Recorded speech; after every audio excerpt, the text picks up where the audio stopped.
कठोपनिषद ग्रंथ में प्रथम अध्याय में द्वितीय वल्ली और द्वितीय वल्ली में मंत्र चल रहा है 23 नंबर का, बराबर है। तो इस मंत्र का उच्चारण और अन्वय हो चुका है। तो बताया है कि यद्यपि आत्मा यदि उपाय नहीं करते हैं तो पंडित लोगों के लिए भी दुर्विज्ञेय है, जानना कठिन है, और उपाय करेंगे तो वही आत्मा सुविज्ञेय हो जाता है।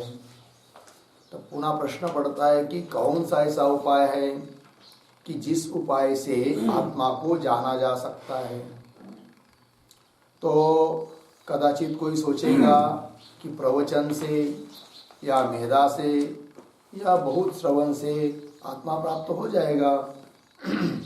तो अब श्रुति बता रही है कि यदि आत्मा का अनुसंधान नहीं करते हैं, केवल आत्मा का अनुसंधान किए बिना अर्थात मैं के रूप में आत्मा को जानने का प्रयास किए बिना यदि कोई वेद अध्ययन करता है अथवा अध्यापन भी करता है कि वहाँ बहुत ज़्यादा मेधा है कि वह बहुत शास्त्रों को भी सुन रहा है, तो भी उसको उस आत्मस्वरूप की उपलब्धि नहीं होती है।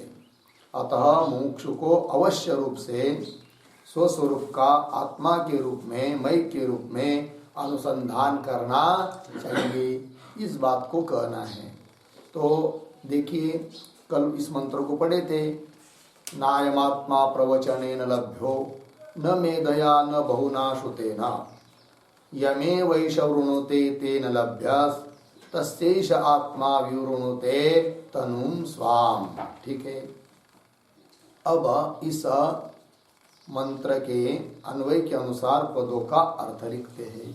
ठीक है, अन्वय हुआ है ना कल? तो लिखेंगे फिर। तो अयम आत्मा ये प्रतीक है।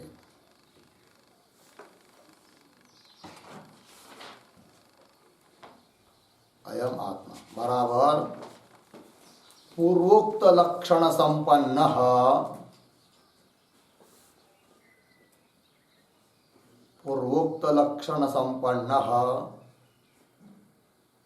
प्रत्यग भिन्न ब्रह्म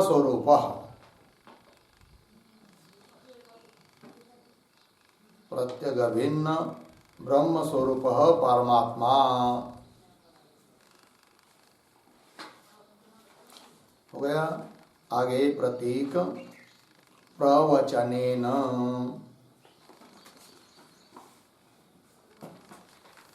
बराबर सकल वेद पठन पाठनाभ्याम।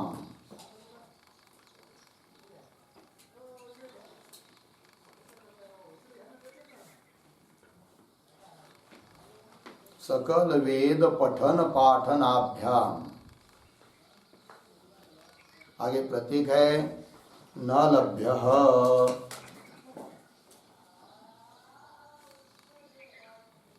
न लभ्यः बराबर न प्राप्तुम कंस में लिखिए ज्ञातुम कंस बन शक्य।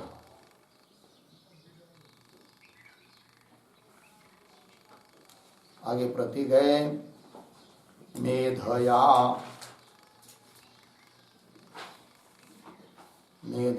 बराबर समग्र ग्रंथार्थ धारण शक्ति रूपया। समग्र ग्रंथार्थ धारण शक्ति रूपया।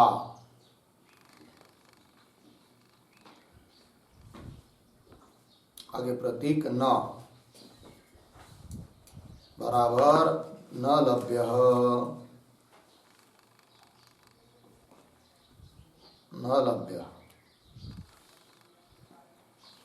आगे प्रतीक है बहुना श्रुतेन।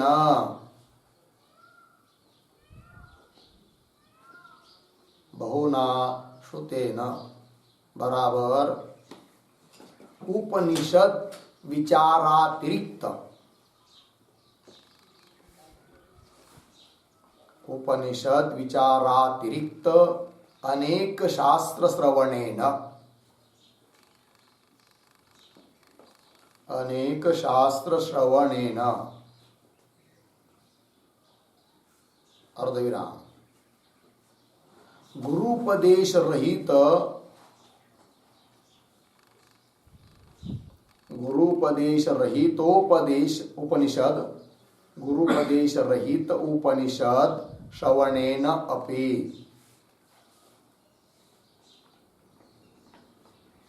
श्रवणेन अपि,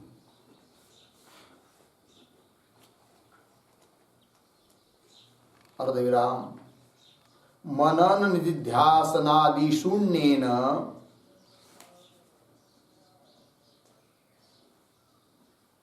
मनन निधिध्यासनादि शून्येन वारं वारं श्रवणेन वा,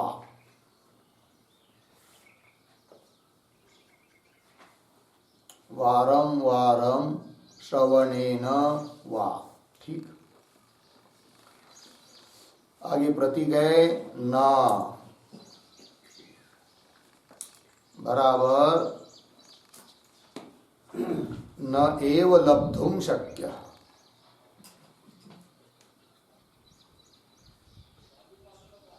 न एव लब्धुम शक्य, पूर्ण विराम। तो उसमें लिखिए केन तरी लभ्यते, केन तर्हि लभ्यते इति अतः आह, इति अतः आह, आगे की तरफ बांध देकर कंस बंद। आगे प्रतीक है एषः, एषः बराबर मुमुक्षुः साधकः, मुमुक्षुः साधक। आगे प्रतीक है यम एव, यम एव बराबर स्वात्मानम एव,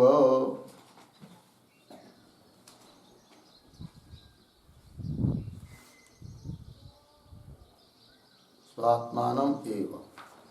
आगे प्रतीक वृणुते, वृणुते बराबर श्रवण मननादिभिः,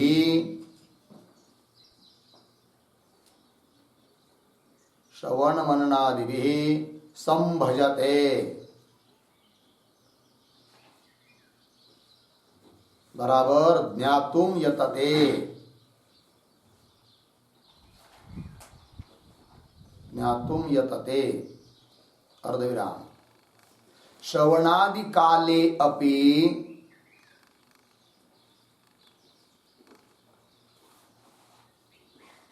श्रवणादि काले अपि प्रत्यक् ब्रह्म एव अहम्,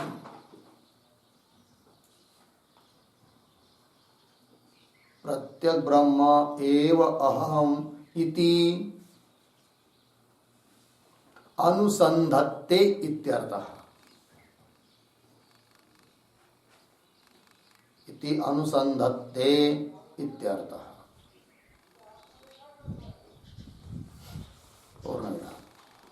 आगे प्रतीक है तेन, बराबर अभेदानुसंधानवता पुरुषेण, अभेदानुसंधानवता, अभेद अनुसंधानवता पुरुषेण। आगे प्रतीक है लभ्यः, बराबर ज्ञेयः सह आत्मा, ज्ञेयः स आत्मा इति शेषः।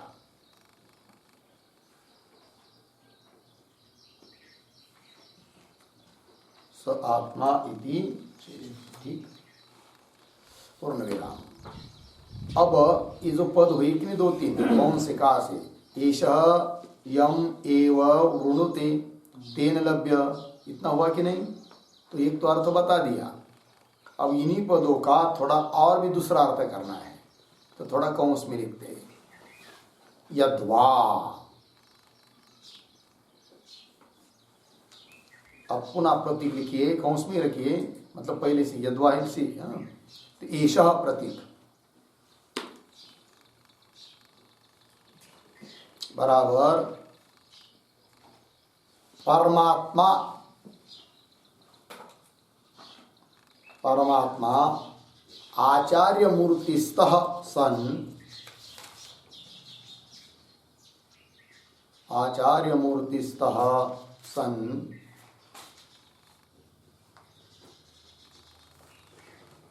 आगे प्रतीक यम एव, यम एव बराबर यम अधिकारिणम एव, यम अधिकारिणम एव। आगे प्रतीक है वृणुते बराबर अनुगृह्णाति, अनुगृह्णाति। आगे प्रतीक तेन, तेन बराबर आचार्यानुगृहीतेन पुरुषेण,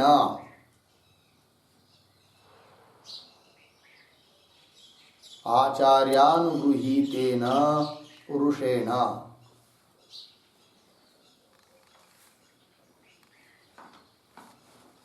आगे प्रतीक लभ्यः,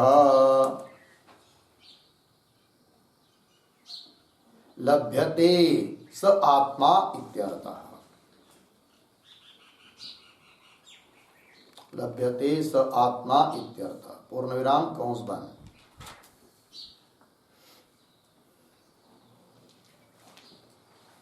ठीक, आगे थोड़ा दूसरे कंस में नित्यलब्धस्य लाभः, नित्यलब्धस्य लाभः न दर्शनात् अन्यः, न दर्शनात् अन्यः इति आह, इति आह। आगे की तरफ बांध देकर कंस बंद। फिर अब आगे प्रतीक है तस्य बराबर आत्म प्राप्त्यर्थम,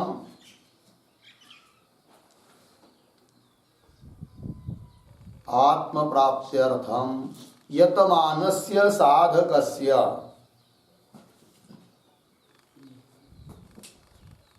यतमानस्य साधकस्य।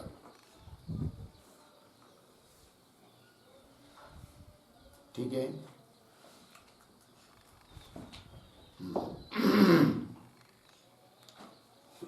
यतमान से साधक से होगा कि वहां कंस में लिखिए आचार्यानुगृहीतस्य मुमुक्षोः, आचार्यानुगृहीतस्य मुमुक्षोः कंस बंद। आगे प्रतीक एषः आत्मा, एषः आत्मा बराबर साधकेन प्राप्तव्यः, साधकेन प्राप्तव्यः प्रकृतः आत्मा,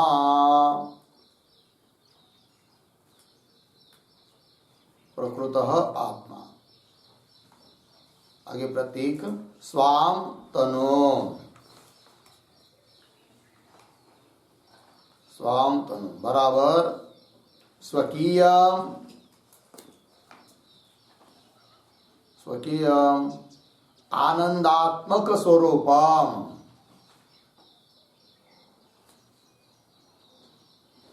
आनंदात्मक स्वरूपम। आगे प्रतीक विवृणुते।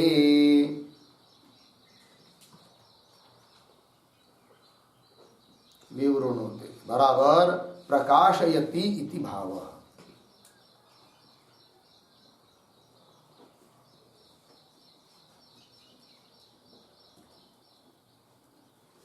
प्रकाशयति इति भाव हो गया।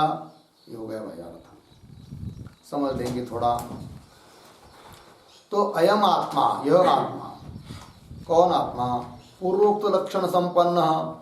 पीछे बहुत बार बताया था आत्मा का स्वरूप, अनोरणीयान, महत्वमयान आदि आदि करके, है कि नहीं? हनन क्रिया का कर्ता नहीं है, हनन क्रिया का कर्म नहीं है, अज है, अमर है आदि आदि करके।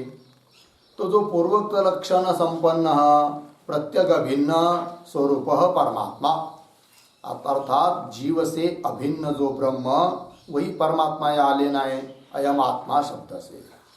तो यह जो परमात्मा है अर्थात ब्रह्म तत्व प्रवचनेन न लभ्य। प्रवचन, प्रवचन शब्द का अर्थ कर दिया वेद का पठन किंवा पाठन।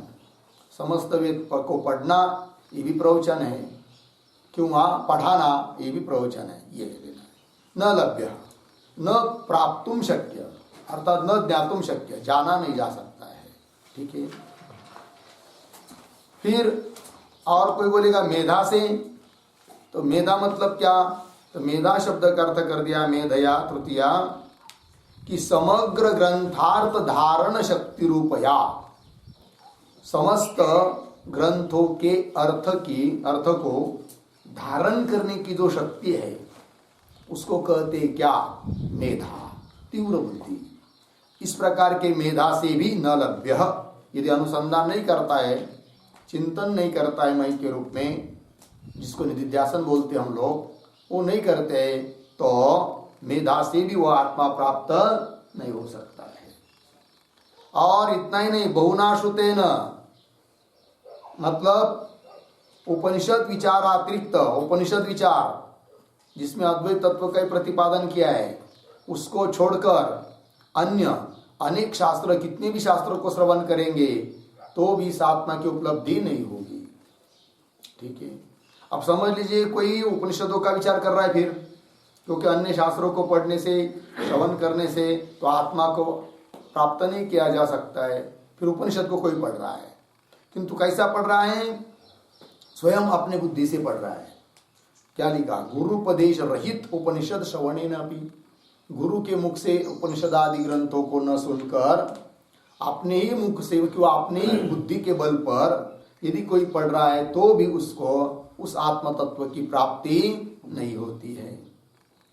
तात्पर्य मनन निधिध्यासनादि शून्य न, जो व्यक्ति मनन नहीं करता है, निधिध्यासन नहीं करता है, आत्माकार वृत्ति का प्रयत्न नहीं करता है, आत्माकार वृत्ति करने का, तो ऐसा जो व्यक्ति है केवल व्यवहारिक जगत में ही रहते हुए, व्यवहारिक जगत में अपने वृत्ति को रखते हुए ये सब कर रहा है, तो उसको आत्मस्वरूप की उपलब्धि होती नहीं है। तो मनन निधिध्यासनादि शून्य न पुरुषे न वारंवार श्रवणे न वा, कि वह बार बार उसने श्रवण किया तो भी उसको कोई आत्म उपलब्धि होगी नहीं। वही लिखा न कर्त कर दिया, न एव लब्धुम शक्य, प्राप्त नहीं हो सकता है। फिर बोलेंगे किससे प्राप्त होगा?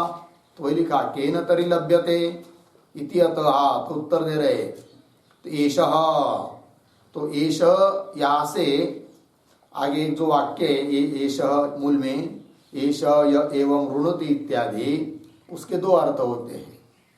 एक तो अब एष शब्द से अर्थ लिया जा रहा है मुमुक्षु साधक, मोक्ष की इच्छा करने वाला कोई साधक। यम एवं, इसका अर्थ कर दिया स्वात्मानम एवं, परमात्मा को, प्रत्येक भिन्न ब्रह्म को ऋणुते वरण करता है। यह साधक प्रत्येक भिन्न परमात्मा का वरण करता है, ऋणते वरण करता है का मतलब श्रवण मन आदि के द्वारा उसका संभजते, भजन करता है, मतलब उसको जानने के लिए प्रयत्न करता है। ठीक है ना? मतलब क्या? और बता दिया कि श्रवणादि काले अपि, श्रवण मनन श्रवण करते समय में भी प्रत्येक भिन्न ब्रह्म एव अहम, प्रत्येक भिन्न ब्रह्म ही मैं हूं, इस प्रकार से अनुसंधान करना, यही है वर्ण करना। तो क्या अर्थ निकला इस वाक्य का? एषः यम एवं वृणुते, मुमुक्षु साधक इस आत्म तत्व को यदि वर्ण करता है, अर्थात श्रवण मनन आदि के द्वारा उसको जानने का प्रयत्न करता है, श्रवण काल में भी वो आत्मा मैं हूं इस प्रकार का अनुसंधान करता है, ऐसा यदि गुरु कोई साधक है, तेन लभ्य, उसी को उस आत्म तत्व की प्राप्ति होती है। वही कह दिया तेन, तेन कर्त कर दिया अभेद अनुसंधानवता पुरुषेण, अहम ब्रह्मास्मि इस प्रकार से अभेद का अनुसंधान चिंतन करने वाला जो पुरुष है, उस पुरुष के द्वारा लभ्य। कौन लभ्य? आत्मा लभ्य। लभ्य मतलब ज्ञेय, स आत्मा इति शेष, उस आत्मा को प्राप्त किया जा सकता है। तो कौन प्राप्त नहीं कर सकता है और कौन प्राप्त कर सकता है, इसका इस बात का वर्णन कर दिया, दोनों बात का। फिर अब जो ये पंक्ति पढ़ी हम लोगों ने, ये श से लेकर उसके दूसरा एक अर्थ करते हैं। तो पहले हम लोगों ने ये श शब्द से क्या लिया? मुमुक्षु साधक। अब ये श शब्द से अर्थ ले रहे परमात्मा, लेकिन तो दूसरा अर्थ होगा कि यह परमात्मा जिस पुरुष का वर्ण करता है उसको आत्मा की प्राप्ति होती है। पहले क्या था कि जो साधक उस आत्मा का वर्ण करता है, अर्थात उस आत्मा का अभेद के रूप में चिंतन करता है, उसी को प्राप्त होता है आत्मा, पहला अर्थ। फिर द्वितीय अर्थ में क्या? क्या वो साधक नहीं, ऋणते का करता। ईश्वर शब्द से कौन लेंगे? परमात्मा। परमात्मा जब इस साधक का वर्ण करता है, तो परमात्मा साधक का वर्ण करता है, मतलब क्या भाई? तो देखो, ईश्वर परमात्मा कौन, कैसा परमात्मा? आचार्य मूर्ति सन, आचार्य अर्थात गुरु, गुरु के मूर्ति में, गुरु के शरीर रूप मूर्ति में स्थित वही परमात्मा क्या करता है? यम एव, यम मतलब अधिकारिणम एव, जिस अधिकारी पुरुष को, वृणुते, वृणुते का अर्थ कर दिया अब अनुगृह्णाति, है कि नहीं? पहले वृणुत का अर्थ क्या क्या था? संभजते, श्रवण मनन आदि के द्वारा प्रयत्न करता है साधक। अब क्या अर्थ कर दिया? अनुगृह्णाति। तो क्या अर्थ निकला फिर कि ईश मतलब आचार्य मूर्ति में स्थित परमात्मा जिस अधिकारी पुरुष के ऊपर, साधक के ऊपर अनुग्रह करता है, ऐसा अनुग्रहित जो पुरुष, तेन लभ्य, उसी के द्वारा आत्म तत्व की उपलब्धि होती है। दो अर्थ समझ में आए? तो चलो, तेन, अब तेन अर्थ कर रहे हैं आचार्यानुगृहीतेन पुरुषेण। पहले तेन शब्द का क्या अर्थ किया था? अभेद अनुसंधानवता पुरुषेण, किया था कि नहीं? अभेद का अनुसंधान करने वाले पुरुष के द्वारा लभ्य, ये पहले अर्थ था। अब तेन अर्थ कर दिया आचार्यानुगृहीतेन पुरुषेण, आचार्य के द्वारा, है कि नहीं? परमात्मा आचार्य की मूर्ति में स्थित जो परमात्मा अर्थात आचार्य, उनके द्वारा अनुगृहीत जो पुरुष है, उस पुरुष के द्वारा लभ्य। आचार्यानुगृहीतेन पुरुषेण लभ्य, लभ्यते स आत्मा इत्यर्थ, उस आत्मा की उपलब्धि होती है। होगा इतना?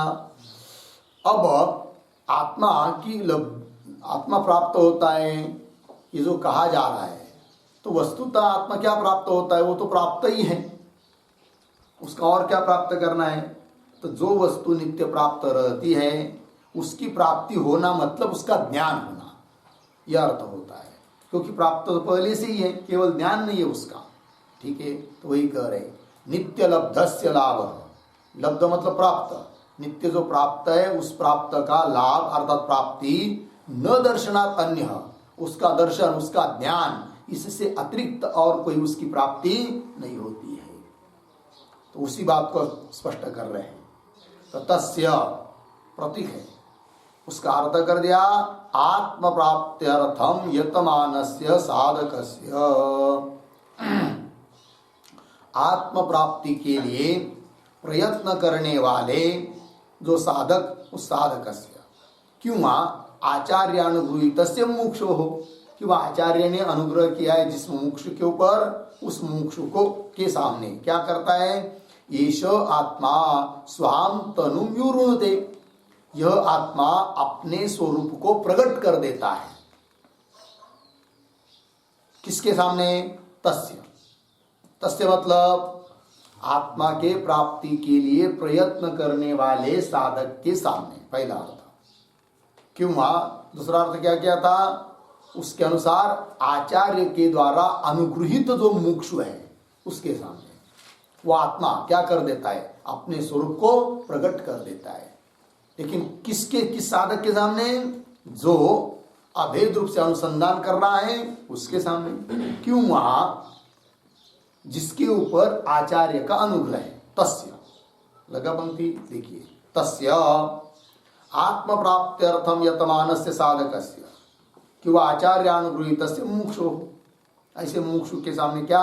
एष आत्मा, एष आत्मा मतलब साधकेन प्राप्तव्य प्रकृत आत्मा, साधक के द्वारा प्राप्त करने योग्य जो प्रकृत आत्मा है, यह आत्मा परमात्मा क्या करता है? स्वाम तनोम विवृणुते, स्वाम तनुम का अर्थ कर दिया स्वकीयम आनंदात्मक स्वरूपम, अपना जो आनंदात्मक स्वरूप है उस अपने स्वरूप को विवृणुते, विवृणुते का अर्थ प्रकाशयति, स्पष्ट कर देता है, इसीलिए उसको प्राप्त होता है, अर्थात उस आत्मा का ज्ञान होता है।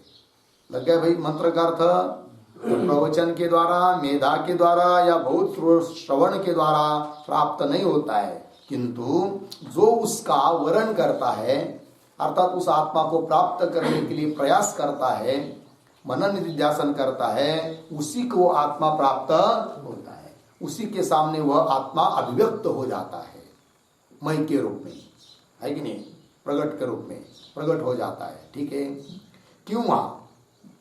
जिस साधक के ऊपर वह परमात्मा आचार्य के माध्यम से अनुग्रह करता है, उसी के लिए उस आत्मा की अभिव्यक्ति होती है, आत्मा मय के रूप में प्रकट होता है, अर्थात उसको उस आत्मा का ज्ञान होता है। ये बात कह दी। ठीक है, चलिए, ये हो गया भाई मंत्र के शब्दों का अर्थ। अब भाष्य में चलेंगे, तो भाष्य को देखिए। न नायम आत्मा न अयम आत्मा प्रवचनेन, प्रवचनेन शब्द का अर्थ कर रहे हैं अनेक वेद स्वीकरणेन, ये प्रवचनेन का अर्थ हुआ अनेक वेद स्वीकरणेन लभ्य, इसका अर्थ कर दिया ज्ञेय।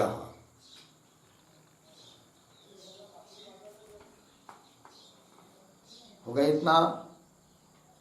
तो इतने का अर्थ पहले देखिए, थोड़ा अन्वय कैसा पढ़ेंगे? अयम आत्मा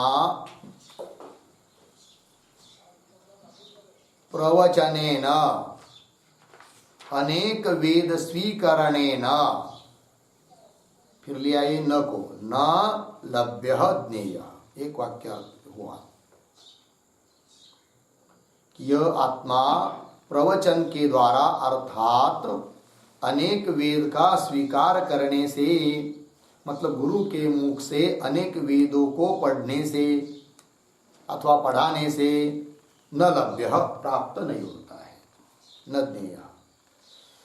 आगे, नापि मेधया ग्रंथार्थ धारण शक्त्या, इसको भी कैसा पढ़ेंगे? तो मेधया ग्रंथार्थ धारण शक्त्या, पीछे अपि न, ठीक, मेधा, मेधा का अर्थ कर दिया ग्रंथार्थ धारण शक्त्या, ग्रंथ के अर्थों को धारण करने की जो शक्ति है उस शक्ति के द्वारा भी अपि न लभ्य प्राप्त नहीं होता है। हो गया? फिर आगे चलिए। न बहुनाश्रुते न केवले न, मिला पंक्ति, इसको भी कैसा पढ़ेंगे? केवलेन बहुना श्रुतेन न।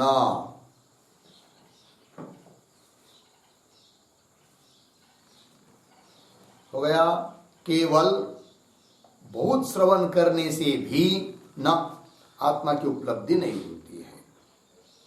यहां पर केवलेन कर दिया, केवलेन लिख दिया। केवलेन शब्द का क्या अर्थ होता है भाई? तो केवलेन शब्द का अर्थ लिखिए, उपनिषद विचारेण अपि केवलेन।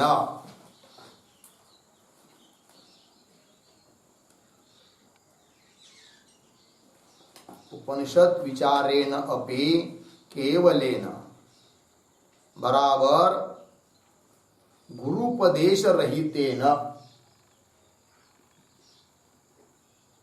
गुरुपदेश रहितेन, ठीक है।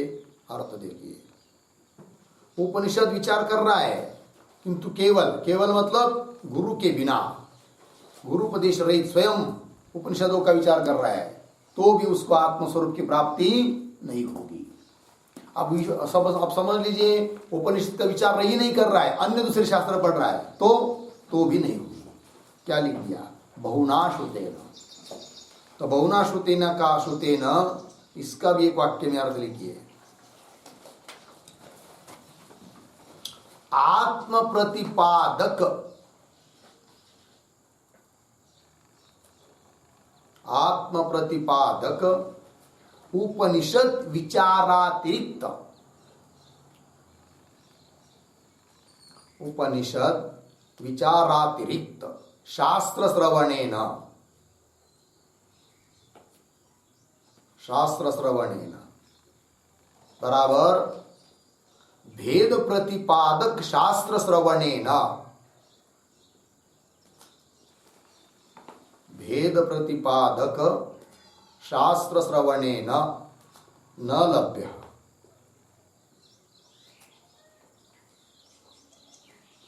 न लभ्य हो गया। अर्थ देखिए, आत्म प्रतिपादक जो उपनिषद है, उस उपनिषद विचार से अतिरिक्त जो शास्त्र है, उन शास्त्रों के श्रवण से, अर्थात भेद प्रतिपादक शास्त्र के श्रवण से भी आत्मा प्राप्त नहीं होता है। तो वो उपनिषद का ही अध्ययन करना पड़ेगा, और वो उपनिषद का अध्ययन भी केवल है ना, गुरुपदेश से रहित स्वयं पड़ेगा, तो भी आत्मा की उपलब्धि नहीं होगी। फिर बोलेंगे, गुरु के उपदेश, गुरु के माध्यम से आत्म प्रतिपादक उपनिषदों का यदि श्रवण करता है, उससे आत्मा की प्राप्ति होगी क्या? होगी, लेकिन कब? आत्मानुसंधान करते हुए श्रवण करेंगे तब, है कि नहीं? वृत्ति से, देहास्तिक से मय, देहादिकों में जो मय के रूप में वृत्ति बैठी हुई है, उस वृत्ति को हटाकर और देहादि समस्त प्रपंच को मिथ्या समझकर अपने आत्म स्वरूप में ही अहम वृत्ति लगाएगा, प्रयास करेगा, बहुत प्रयत्न करेगा कि अहम ब्रह्मास्मि, तब उसको होगा आत्मा की उपलब्धि, आत्मा का ज्ञान, साक्षात्कार, अपरोक्ष ज्ञान। ऐसा नहीं होगा, ठीक है, ये कह दिया है। तो केवलेन बहुना श्रुतेन न, लग गया। तो यहां तक ये बात बताई कि अमुक प्राप्त नहीं कर सकता है, अमुक प्राप्त नहीं कर सकता है, अमुक प्राप्त नहीं कर सकता है। तो प्रश्न उपस्थित होता है कि किसके द्वारा प्राप्त किया जा सकता है आत्मा? तब वही भाष्यकार लिख रहे, केन तर्हि लभ्यः इति उच्यते। तब किसके द्वारा आत्मा की उपलब्धि होती है, साक्षात्कार होता है, तो उच्यते कहा जा रहा है। तो यम एव, मिला पंक्ति, तो यम एव प्रतीक है, उसका अर्थ कर रहे स्वात्मानम। स्वात्मानम का मतलब होता है प्रत्यक चैतन्यम एव, प्रत्यक चैतन्य, प्रत्यक अभिन्न परमात्मा, ठीक है ना? यम एव का अर्थ है। और एषः प्रतीक है, उसका अर्थ कर दिया साधक। वृणुते, वृणुते का अर्थ है प्रार्थयते, थोड़ा अन्वय, एषः साधकः यम एव स्वात्मानं वृणुते प्रार्थयते। हो गया? क्या अर्थ हुआ कि एषः साधक, यह साधक, मुमुक्षु, यम एव मतलब स्वात्मानम अपने प्रत्यक्ष चैतन्य आत्मा को, ब्रह्म को, स्वयं को, वृणुते प्रार्थयते, तेन एव लभ्य, उसके द्वारा प्राप्त होता है, अन्य के द्वारा नहीं। मिल रही पंक्ति? एषः साधक यम एव स्वात्मानम वृणुते प्रार्थयते। तो वृणुते के ऊपर एक वाक्य लिखेंगे, साधकः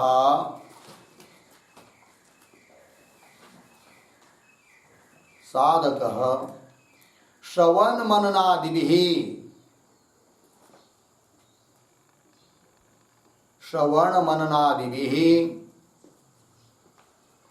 स्वात्मानम् एव वृणुते, स्वात्मानम् एव वृणुते बराबर संभजते, संभजते बराबर श्रवणादि काले अपि, श्रवणादि काले अपि सह अहम, सह अहम इति अभेदेन एव, इति अभेदेन एव अनुसंधत्ते इत्यर्थः, अनुसंधत्ते इत्यर्थः। अर्थ देखिए, एष साधक, साधक उस परमात्मा का वरण करता है, प्रार्थना करता है, मतलब क्या, उसका स्पष्टीकरण कर दिया इस टिप्पणी में। एष साधक श्रवण मननादि भी, श्रवण मनन निधिध्यासन इत्यादि के द्वारा स्वात्मानम एव वृणुते, अपने आत्मा को यही वरण करता है। वृणुते का अर्थ कर दिया संभजते, संभजते का भी अर्थ कर दिया क्या, आत्मा का संभजन करना मतलब क्या, श्रवणादि काले अपि, श्रवण करते समय में भी, स अहम, वो आत्मा ही मैं हूं, इति, इस रूप से अभेदेन एव अनुसंधत्ते, अभेद रूप से अनुसंधान करना आत्मा का, यही उसका वर्ण करना है, यही उसका संभजन करना है, यही उसकी प्रार्थना करना है। और जो साधक इस रूप से आत्मा का वर्ण करता है, अर्थात अभेद रूप से आत्मा का अनुसंधान करता है, तेन लभ्य, उसी को प्राप्त होता है। ठीक है जी, चलिए भाष्य में, वृणुते प्रार्थयते तेन, वही आया, तेन एव आत्मना, मिला पंक्ति, वरित्रा, स्वयं आत्मा लभ्य, लभ्य का अर्थ कर दिया न्यायते एवं इति एतत्, है कि नहीं? अर्थ देखिए, तेन एव आत्मना, तेन एव आत्मना का मतलब तद अनुग्रह, तद अनुग्रहेण, उस आत्मा के अनुग्रह, अनुग्रहण से ही, अनुग्रहेण, ठीक है ना, तेन एव आत्मा, उसी आत्मा के द्वारा, ठीक है, लग गया, आगे वरित्रा, तेन एव आत्मना वरित्रा, वरित्रा का मतलब वरण करने वाले के द्वारा, तृतीया वरित्रा, ठीक है ना जी। तो वरित्रा का जो शब्द आया, वरित्रा शब्द, उसके ऊपर लिखिए वरित्रा का अर्थ, वरित्रा बराबर अभेदानुसंधानवता,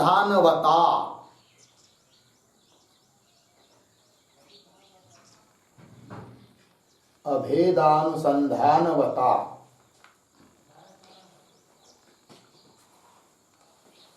यथानुसंधानम,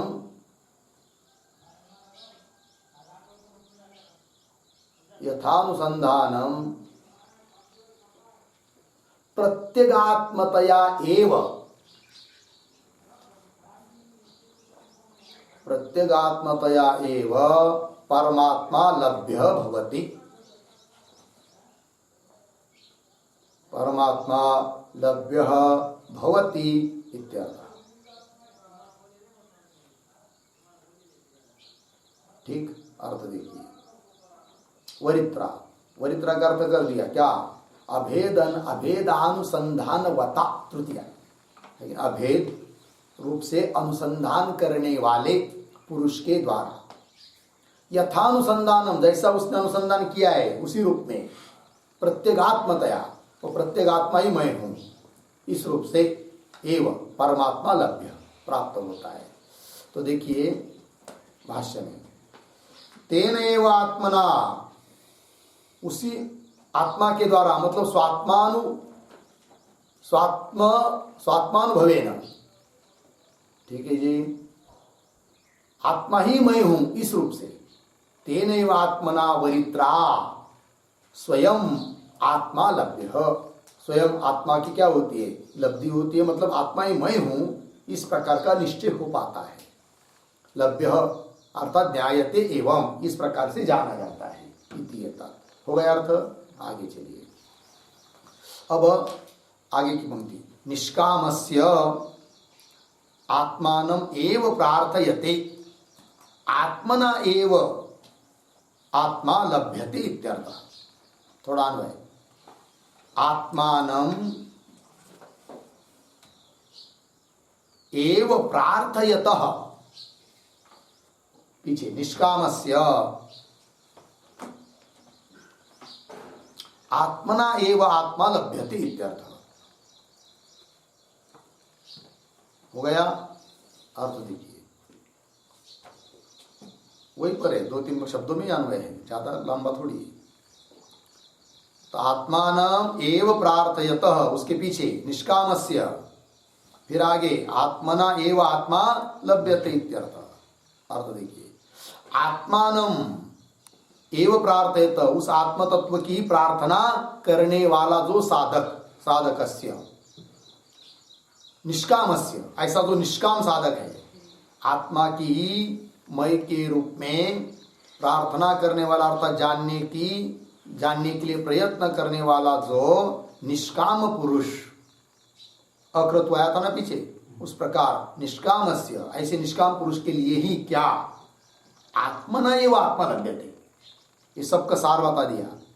आत्मना एव आत्मा, आत्मा के रूप में आत्मा लब्ध होता है, मतलब आत्मा प्राप्त, आत्मा उसको प्राप्त होता है, मतलब जैसे घट हमको प्राप्त हुआ, तो आत्मा के रूप में थोड़ी घट प्राप्त हुआ है, अपने को छोड़कर भिन्न रूप से घट प्राप्त हुआ है। उस प्रकार आत्मा की प्राप्ति ऐसे नहीं होती है। तो आत्मा के रूप में आत्मा की प्राप्ति, मतलब आत्मा स्वरूप आत्मा ही बन जाता है, ठीक है ना जी, अपना ही स्वरूप उसको ज्ञात हो जाता है, ये उसका मतलब है। ठीक, चलिए,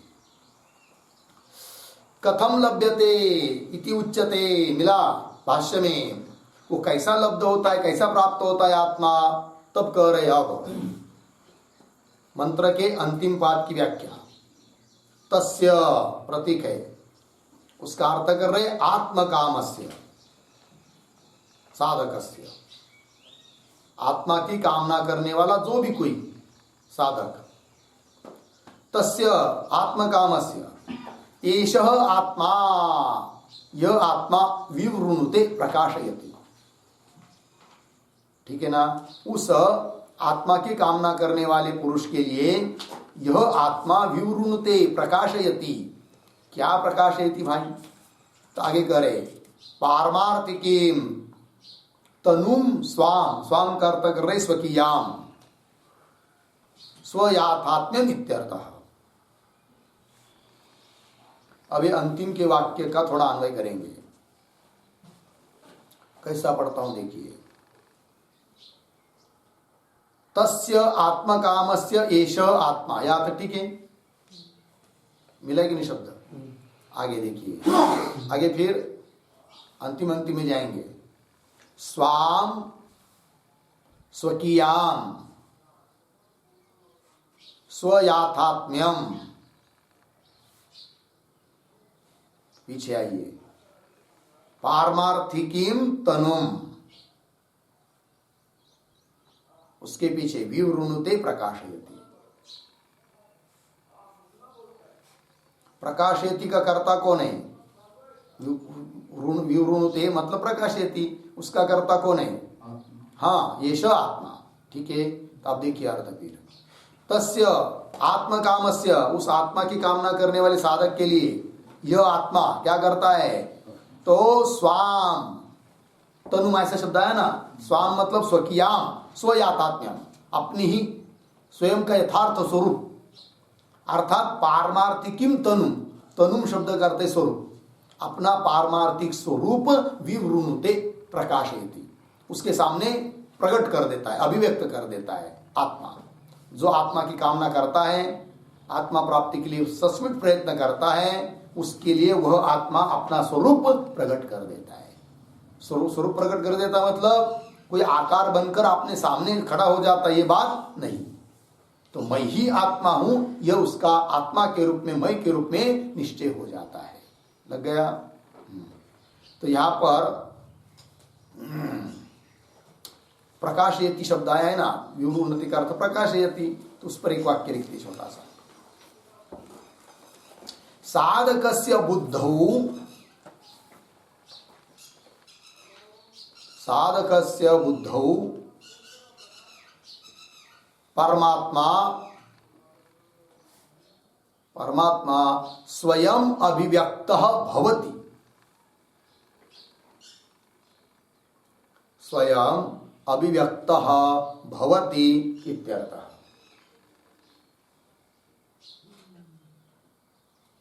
भवति इत्यर्थः।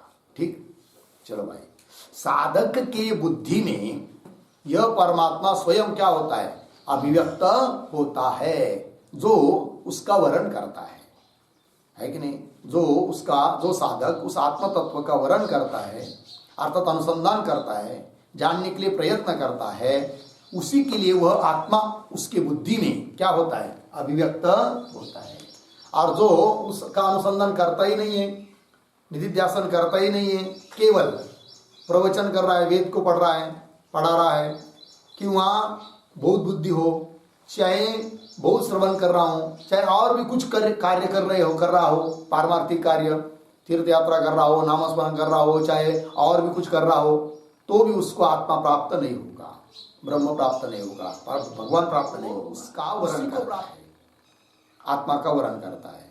आत्मा का वर्णन करना मतलब आत्मा का मय के रूप में अनुसंधान करना है कि नहीं?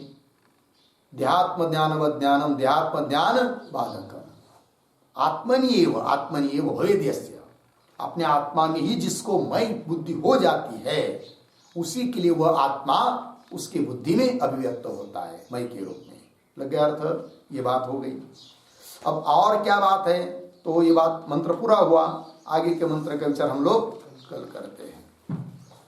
ओम पूर्णमदः पूर्णमिदं पूर्णात् पूर्णमुदच्यते पूर्णस्य पूर्णमादाय